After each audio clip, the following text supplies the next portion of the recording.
Assalamualaikum warahmatullahi wabarakatuh. Perkenalkan, nama saya Irma Febriardi, nomor BP 1801072045, kelas 3A, Prodi D3 Akuntansi, Politeknik Negeri Padang. Di sini saya akan menjelaskan tentang proposal rancangan tugas akhir saya yang berjudul Perancangan Sistem Akuntansi Penerimaan Kas dan Pengeluaran Kas pada Panti Asuhan Al-Ihsan Padang. Dalam proposal rancangan tugas akhir ini terdiri dari 3 bab. Bab 1 pendahuluan, bab 2 kajian pustaka, bab 3 gambaran umum yayasan. Nah, bab 1 berisikan tentang latar belakang, rumusan masalah, tujuan masalah, dan metode penelitian. Latar belakang dilihat dari tujuannya. Organisasi dibedakan menjadi 2, yaitu organisasi profit dan organisasi non-profit atau organisasi nirlaba. Organisasi profit yaitu organisasi yang berorientasi untuk mencari keuntungan, sedangkan organisasi non-profit atau nirlaba tujuan utamanya adalah mendukung persoalan di masyarakat tanpa adanya mencari keuntungan, serta untuk menyalurkan dana ataupun bantuan kepada pihak yang membutuhkan.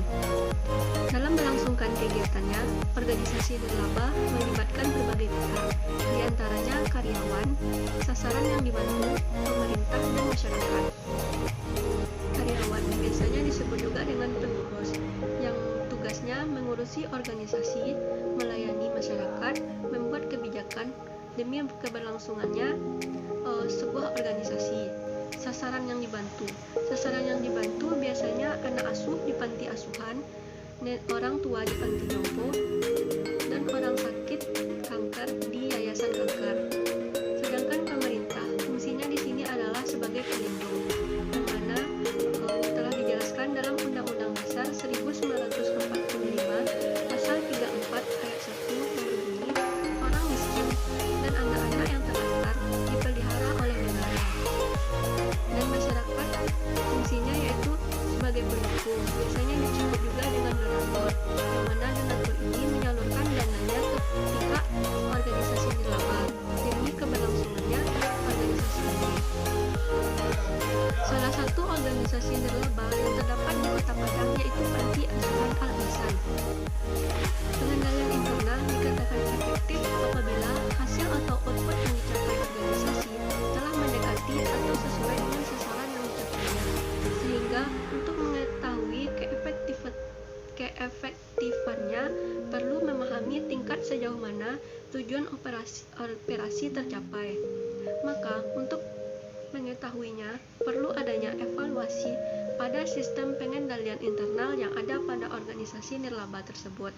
Wijayanti 2016.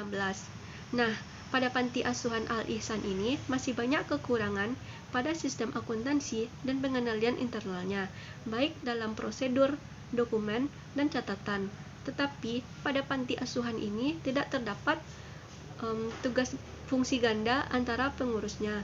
Oleh karena itu, saya menjadikan Panti Asuhan Al-Ihsan ini sebagai objek penelitian saya, yang mana berjudul Perancangan Sistem Akuntansi Penerimaan Kas dan Pengeluaran Kas pada Panti Asuhan Al-Ihsan Padang.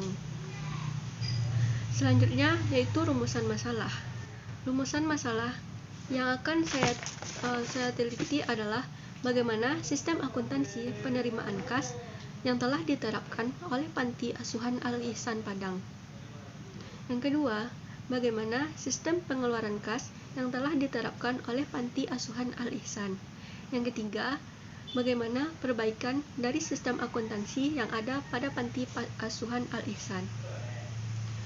Tujuan penelitian. Berkaitan dengan rumusan masalah tersebut, maka tujuan penelitiannya adalah untuk mengetahui bagaimanakah sistem akuntansi penerimaan kas yang telah diterapkan oleh Panti Asuhan Al-Ihsan. Yang kedua, untuk mengetahui bagaimana sistem pengeluaran kas yang telah diterapkan oleh Panti Asuhan Al-Ihsan. Yang ketiga, agar dapat merancang perbaikan sistem akuntansi yang telah diterapkan oleh Panti Asuhan Al-Ihsan. Selanjutnya yaitu metode penelitian. Dalam penelitian ini, saya menggunakan metode yang pertama adalah metode pengumpulan data, yang mana metode pengumpulan data ini dapat saya lakukan yaitu dengan wawancara dengan pengurus panti asuhan untuk mendapatkan informasi mengenai panti asuhan tersebut dan bagaimana sistem akuntansi yang telah diterapkan di panti asuhan tersebut. Yang kedua, observasi. Setelah itu, saya melakukan analisis data. Analisis data yang saya lakukan adalah kualitatif dan deskriptif. Selanjutnya, bab 2, tinjauan pustaka. Bab 2 ini berisikan sistem akuntansi, komponen utama sistem informasi, sistem pengendalian internal, sistem penerimaan kas, dan sistem pengeluaran kas. Sistem akuntansi. Definisi sistem akuntansi menurut Mulyadi. Sistem akuntansi adalah organisasi formulir, catatan, dan laporan yang dikoordinasi sedemikian rupa untuk menyediakan informasi keuangan yang dibutuhkan oleh manajemen guna memudahkan pengolahan perusahaan. Unsur dari sistem akuntansi. Unsur dari sistem akuntansi terdiri dari formulir, jurnal, buku besar, buku pembantu, dan laporan. Selanjutnya, komponen utama sistem informasi. Komponen utama sistem informasi terdiri dari blok masukan, blok modal, blok keluaran, blok teknologi, blok basis data, blok pengendalian. Blok masukan. Masukan adalah data yang dimasukkan ke dalam sistem informasi beserta metode dan media yang digunakan untuk menangkap dan memasukkan data tersebut ke dalam sistem. Blok modal. Blok modal terdiri dari logiko, mathematical models, yang mengolah masukan data yang disimpan dengan berbagai macam cara untuk memproduksi hasil yang dikehendaki atau dikeluarkan. Blok keluaran. Produk suatu sistem informasi adalah keluaran yang berupa manajemen dan semua pemakai informasi, baik pemakai intern maupun pemakai luar organisasi. Yang keempat, blok teknologi. Blok teknologi ini gunanya untuk menangkap, memasukkan, menjalankan model, menyimpan dan mengakses data, menghasilkan dan menyampaikan keluaran, serta mengendalikan seluruh sistem. Blok basis data. Basis data merupakan tempat untuk menyimpan data yang digunakan untuk melayani kebutuhan pemakai informasi. Yang keenam, blok pengendalian. Beberapa cara yang perlu dirancang untuk menjamin perlindungan, integritas, dan kelancaran jalannya informasi adalah sebagai berikut. Yang pertama, penggunaan sistem pengelolaan catatan. Yang kedua, penerapan pengendalian akuntansi. Yang ketiga, pengembangan rancangan induk sistem informasi. Yang keempat, membuat rencana darurat dalam hal sistem informasi gagal menjalankan fungsinya. Yang kelima, penerapan prosedur seleksi karyawan. Yang keenam, pembuatan dokumen lengkap tentang sistem informasi yang digunakan oleh perusahaan. Yang ketujuh, perlindungan dari bencana api dan putusan aliran listrik. Yang kedelapan, pembuatan sistem penunjang untuk mengantisipasi kegagalan sistem informasi yang sekarang digunakan, dan pembuatan tempat penyimpanan data di luar perusahaan sebagai cadangan. Yang kesembilan, pembuatan prosedur pengamanan dan penggunaan alat-alat pengamanan serta pengendalian akses ke dalam sistem informasi. Sistem pengendalian internal. Definisi sistem pengendalian internal menurut Mulyadi, sistem pengendalian internal meliputi struktur organisasi, metode, dan ukuran-ukuran yang dikoordinasikan untuk menjaga aset organisasi, mencek ketelitian dan keandalan data akuntansi, mendorong efisiensi dan mendorong dipatuhinya kebijakan manajemen. Tujuan dari sistem pengendalian internal. Yang pertama, untuk menjaga kekayaan perusahaan atau menjaga aset organisasi. Yang kedua, memeriksa ketelitian dan keandalan data akuntansi. Yang ketiga, mendorong efisiensi perusahaan. Yang keempat, mendorong dipatuhinya kebijakan perusahaan. Menurut tujuannya, sistem pengendalian internal dapat dibagi menjadi dua macam, yaitu pengendalian internal akuntansi dan pengendalian internal administratif. Unsur pengendalian internal. Menurut Mulyadi, unsur pokok sistem pengendalian internal terdiri dari struktur organisasi yang memisahkan tanggung jawab fungsional secara tegas, sistem wewenang dan prosedur pencatatan yang memberikan perlindungan yang cukup terhadap aset, utang, pendapatan, dan beban. Yang ketiga, praktik yang sehat dalam melaksanakan tugas dan fungsi setiap organisasi. Yang keempat, karyawan yang mutunya sesuai dengan tanggung jawabnya. Sistem akuntansi penerimaan kas. Pada sistem akuntansi penerimaan kas ini akan dijelaskan mengenai fungsi terkait, informasi yang diperlukan oleh manajemen, dokumen yang digunakan, catatan akuntansi yang digunakan, jaringan prosedur yang membentuk sistem, unsur pengendalian internal. Sistem akuntansi penerimaan kas menurut Mulyadi, sumber penerimaan terbesar suatu perusahaan dagang, seperti toko buku, berasal dari transaksi penjualan tunai. Berdasarkan sistem pengendalian internal yang baik, sistem penerimaan kas dari penjualan tunai mengharuskan penerimaan kas dalam bentuk tunai harus disetorkan ke bank, dengan cara melibatkan pihak lain selain kasir untuk melakukan internal check. Yang kedua, penerimaan kas dari penjualan tunai dilakukan melalui transaksi kartu kredit yang melibatkan bank penerbit kartu kredit dalam pencatatan transaksi penerimaan kas. Fungsi yang terkait pada sistem akuntansi penerimaan kas yaitu fungsi penjualan, fungsi kas, fungsi gudang, fungsi pengiriman, dan fungsi akuntansi. Fungsi penjualan, fungsi ini bertanggung jawab untuk menerima order dari pembeli, mengisi faktur penjualan tunai, dan menyerahkan faktur tersebut kepada pembeli untuk kepentingan pembayaran harga barang ke fungsi kas. Yang kedua, fungsi kas. Fungsi ini bertanggung jawab atas penerimaan kas dari penjualan tunai. Yang ketiga, fungsi gudang. Fungsi ini bertanggung jawab untuk menyiapkan barang yang dipesan oleh pembeli serta menyerahkan barang tersebut ke fungsi pengiriman. Fungsi pengiriman bertanggung jawab untuk membungkus barang dan menyerahkan barang yang telah dibayar harganya kepada pembeli. Fungsi akuntansi. Fungsi ini bertanggung jawab sebagai pencatat transaksi penjualan dan penerimaan kas dan pembuat laporan penjualan. Informasi yang diperlukan oleh manajemen. Informasi yang umumnya diperlukan oleh manajemen dari penerimaan kas penjualan tunai adalah jumlah pendapatan penjualan menurut jenis produk atau kelompok produk selama jangka waktu tertentu, jumlah kas yang diterima dari penjualan tunai, jumlah harga pokok produk yang dijual selama jangka waktu tertentu, nama dan alamat pembeli. Informasi ini dapat diperlukan dalam penjualan produk tertentu. Namun, pada umumnya informasi nama dan alamat informasi pembeli ini tidak diperlukan oleh manajemen dari kegiatan penjualan tunai. Kuantitas produk yang dijual, nama wiraniaga yang melakukan penjualan, otorisasi pejabat yang berwenang. Selanjutnya, dokumen yang digunakan pada sistem akuntansi penerimaan kas.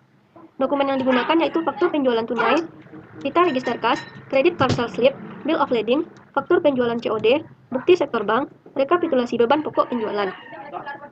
Faktur penjualan tunai digunakan untuk merekam berbagai informasi yang diperlukan oleh manajemen mengenai transaksi penjualan tunai. Yang kedua, pita register kas. Dokumen ini dihasilkan oleh fungsi kas dengan cara mengoperasikan mesin register kas atau cash register. Yang ketiga, credit card sales slip. Dokumen ini dicetak oleh credit card center, bank yang menerbitkan kartu kredit dan diserahkan kepada perusahaan. Bill of lading merupakan bukti penyerahan barang dari perusahaan penjualan barang kepada perusahaan angkutan umum. Yang kelima, faktur penjualan COD. Dokumen ini digunakan untuk merekam penjualan COD. Bukti sektor bank. Bukti ini dibuat oleh fungsi kas sebagai bukti penyetoran kas ke bank. Ketujuh, rekap beban pokok penjualan. Dokumen ini digunakan oleh fungsi akuntansi untuk meringkas harga produk yang dijual selama satu periode, misalnya 1 bulan, 1 tahun. Selanjutnya, catatan akuntansi yang digunakan pada sistem akuntansi penerimaan kas. Catatan yang digunakan seperti jurnal penjualan, jurnal penerimaan kas, jurnal umum, kartu persediaan, dan kartu gudang. Jaringan prosedur yang membentuk sistem. Jaringan prosedur yang membentuk sistem penerimaan kas dari penjualan tunai adalah yang pertama, prosedur order penjualan, yang kedua, prosedur penerimaan kas, yang ketiga, prosedur penyerahan barang, yang keempat, prosedur pencatatan penjualan tunai, yang kelima, prosedur penyetoran kas ke bank, yang keenam, prosedur pencatatan penerimaan kas, yang ketujuh, prosedur pencatatan beban pokok penjualan. Unsur pengendalian internal pada sistem akuntansi penerimaan kas. Yang pertama, ada organisasi. Pada organisasi ini, unsur pengendalian internal yaitu fungsi penjualan harus terpisah dari fungsi kas. Yang kedua, fungsi kas harus terpisah dari fungsi akuntansi. Yang ketiga, transaksi penjualan tunai harus dilaksanakan oleh fungsi penjualan. Transaksi penjualan tunai harus dilaksanakan oleh fungsi penjualan, fungsi kas, fungsi pengiriman, dan fungsi akuntansi. Yang kedua, sistem otorisasi dan prosedur pencatatan. Pada sistem otorisasi dan prosedur pencatatan, SPI yang dibutuhkan adalah penerimaan order dari pembeli diotorisasi oleh fungsi penjualan dengan menggunakan formulir faktur penjualan tunai. Penerimaan kas diotorisasi oleh fungsi kas dengan cara membubuhkan cap lunas pada faktur penjualan tunai dan penempelan pita register kas pada faktur tersebut. Penjualan dengan kartu kredit bank didahului dengan permintaan otorisasi dari bank penerbit kartu kredit tersebut. Penyerahan barang diotorisasi oleh fungsi pengiriman dengan cara membubuhkan cap sudah diserahkan pada faktur penjualan tunai. Pencatatan ke dalam buku jurnal diotorisasi oleh fungsi akuntansi dengan cara memberikan tanda pada faktur penjualan tunai. Yang ketiga, adanya praktik yang sehat. SPI yang dibutuhkan yaitu faktur penjualan tunai bernomor urut cetak dan pemakaiannya dipertanggungjawabkan oleh fungsi penjualan. Jumlah kas yang diterima dari penjualan tunai disetor seluruhnya ke bank pada hari yang sama dengan transaksi penjualan tunai atau hari kerja berikutnya. Yang ketiga, penghitungan saldo kas yang ada di tangan fungsi kas secara periodik dan secara mendadak oleh fungsi pemeriksa intern. Selanjutnya yaitu sistem akuntansi pengeluaran kas. Pada sistem akuntansi pengeluaran kas ini akan dijelaskan deskripsi kegiatan, dokumen yang digunakan, catatan akuntansi yang digunakan, fungsi terkait, dan sistem pengendalian internal. Deskripsi kegiatan. Menurut Mulyadi, penyelenggaraan dana kas kecil untuk memungkinkan pengeluaran kas dengan uang tunai dapat diselenggarakan dengan dua cara, yaitu Fluctuating Fund Balance System dan Impress System. Dalam sistem saldo berfluktuasi atau Fluctuating Fund Balance System, penyelenggaraan dana kas kecil dilaksanakan melalui 3 prosedur, yaitu yang pertama, pembentukan dana kas kecil dicatat dengan mendebit akun dana kas kecil. Yang kedua, pengeluaran dana kas kecil dicatat dengan mengkredit akun dana kas kecil, sehingga setiap saat saldo akun ini akan berfluktuasi. Yang ketiga, prosedur pengisian kembali dana kas kecil dilakukan dengan jumlah sesuai dengan keperluan dan dicatat dengan mendebit akun dana kas kecil. Nah, pada dalam sistem ini, saldo akun dana kas kecil berfluktuasi dari waktu ke waktu. Selanjutnya, menggunakan sistem Impress System. Penyelenggaraan dana kas kecil dilakukan. Yang pertama, pembentukan dana kas kecil dilakukan dengan cek dan dicatat dengan mendebit akun dana kas kecil. Saldo akun dana kas kecil tidak boleh berubah dari yang telah ditetapkan sebelumnya, kecuali jika saldo yang telah ditetapkan tersebut dinaikkan atau dikurangi. Yang kedua, pengeluaran dana kas kecil tidak dicatat dalam jurnal, sehingga tidak mengkredit akun dana kas kecil. Bukti-bukti pengeluaran dana kas kecil dikumpulkan dalam arsip sementara yang diselenggarakan oleh pemegang dana kas kecil. Yang ketiga, pengisian kembali dana kas kecil dilakukan sejumlah yang tercantum dalam kumpulan bukti pengeluaran kas kecil. Pengisian kembali dana kas kecil ini dilakukan dengan cek dan dicatat dengan mendebit akun beban dan mengkredit akun kas. Selanjutnya, yaitu dokumen yang digunakan. Dokumen yang digunakan dalam sistem dana kas kecil yaitu bukti kas keluar, permintaan pengeluaran dana kas kecil, bukti pengeluaran kas kecil, permintaan pengisian kembali kas kecil. Pada bukti keluar, dokumen ini berfungsi sebagai perintah pengeluaran kas dari fungsi akuntansi kepada fungsi kas. Bukti kas keluar, dokumen ini berfungsi sebagai perintah pengeluaran kas dari fungsi akuntansi kepada fungsi kas sebesar yang tercantum dalam dokumen tersebut. Dokumen ini diperlukan pada saat pembentukan dana kas kecil dan pada saat pengisian kembali dana kas kecil. Permintaan pengeluaran kas kecil. Dokumen ini digunakan oleh pemakai dana kas kecil untuk meminta uang ke pemegang dana kas kecil. Dokumen ini berfungsi sebagai bukti telah dikeluarkannya kas kecil oleh pemegang dana kas kecil. Dokumen ini diarsipkan oleh pemegang dana kas kecil menurut nama pemakai dana kas kecil. Bukti pengeluaran kas kecil. Dokumen ini digunakan untuk mempertanggungjawabkan pemakaian dana kas kecil. Permintaan pengisian kembali kas kecil. Dokumen ini dibuat oleh pemegang dana kas kecil untuk meminta kebagian utang agar dibuatkan bukti kas keluar untuk pengisian kembali dana kas kecil. Dalam sistem dana kas kecil dengan dana kas tetap atau Impress System, jumlah yang diminta untuk pengisian kembali dana kas kecil adalah sebesar jumlah uang tunai yang tercantum dalam bukti pengeluaran kas kecil yang dikumpulkan dalam arsip pemegang dana kas kecil. Sedangkan dalam sistem dana kas kecil dengan Fluctuating Fund Balance System, pengisian kembali dana kas kecil tidak didasarkan pada jumlah uang tunai yang telah dikeluarkan sesuai dengan bukti pengeluaran kas kecil, namun sesuai dengan kebutuhan pengeluaran uang tunai yang diperkirakan oleh pemegang dana kas kecil. Setelah itu, catatan akuntansi yang digunakan. Catatan akuntansi yang digunakan dalam sistem dana kas kecil ini yaitu jurnal pengeluaran kas, register cek, jurnal pengeluaran dana kas kecil. Fungsi terkait. Fungsi terkait dalam sistem dana kas kecil ini adalah fungsi kas, fungsi akuntansi, fungsi pemegang dana kas kecil, fungsi pemeriksa intern. Pada fungsi kas, fungsi ini bertanggung jawab dalam mengisi cek, meminta otorisasi atas cek, dan menyerahkan cek ke pemegang dana kas kecil saat pembentukan dana kas kecil dan pada saat pengisian kembali dana kas kecil. Fungsi akuntansi. Fungsi akuntansi bertanggung jawab atas pencatatan pengeluaran kas kecil mengenai biaya dan persediaan, pencatatan transaksi pembentukan dana kas kecil, pencatatan pengisian kembali dana kas kecil ke dalam jurnal pengeluaran kas, pencatatan pengeluaran dana kas kecil dalam jurnal pengeluaran dana kas kecil, dan pembuatan bukti kas keluar yang memberikan otorisasi ke fungsi kas dalam mengeluarkan cek sebesar yang tercantum dalam dokumen tersebut. Fungsi ini bertanggung jawab untuk melakukan verifikasi kelengkapan dan kesahihan dokumen pendukung yang dipakai sebagai dasar pembuatan bukti kas keluar. Fungsi pemegang dana kas kecil. Fungsi ini bertanggung jawab atas penyimpanan dana kas kecil, pengeluaran dana kas kecil sesuai dengan otorisasi dari pejabat yang tertentu yang ditunjuk dan permintaan pengisian kembali dana kas kecil. Fungsi pemeriksa intern. Fungsi ini bertanggung jawab untuk penghitungan dana kas kecil secara periodik dan pencocokan hasil perhitungannya dengan catatan kas. Fungsi ini juga bertanggung jawab atas pemeriksaan secara mendesak terhadap saldo dana kas kecil yang ada di pemegang dana kas kecil. Setelah itu, unsur pengendalian intern. Yang pertama yaitu bagian organisasi. Fungsi penyimpan kas harus terpisah dari fungsi akuntansi. Transaksi penerimaan dan pengeluaran kas tidak boleh dilaksanakan sendiri oleh bagian kas dari awal sampai berakhirnya transaksi, tanpa campur tangan dari pihak fungsi lain.